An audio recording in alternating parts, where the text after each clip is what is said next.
melaporkan. Badan Pengawas Tenaga Nuklir meresmikan Pusat Keamanan dan Kesiagaan Nuklir atau I-Concept di Jakarta. Peresmian kantor tersebut sebagai langkah strategis dalam penanganan isu terkini terkait keamanan nuklir nasional.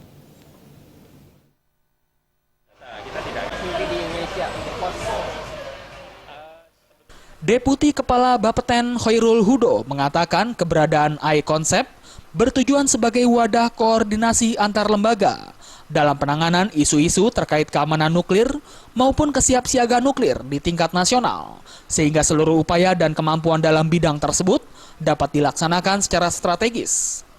I-Concept sendiri mendukung penyediaan sumber daya manusia yang handal melalui berbagai macam pendidikan dan latihan, serta penyediaan dukungan teknis dan ilmiah melalui penyediaan peralatan dan analisis berdasarkan hasil uji laboratorium ataupun pemodelan.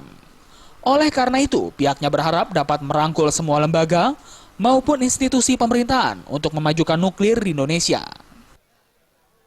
Nah, sekarang kalau bicara masalah keamanan nuklir dan penanggulangan dan kesiapsiagaan dan penanggulangan kedaruratan nuklir, itu kan artinya kita harus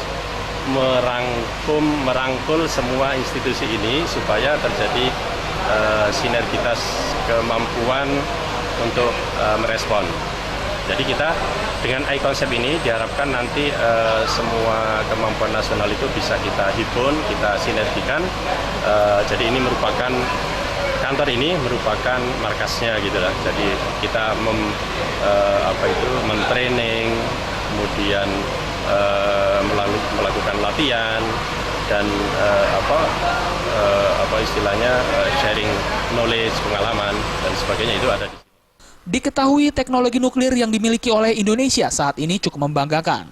Dari segi reaktor research saja, Indonesia menempati posisi puncak di kawasan ASEAN dengan memiliki 3 pembangkit listrik tenaga nuklir yang berpusat di Serang, Bandung, dan Yogyakarta.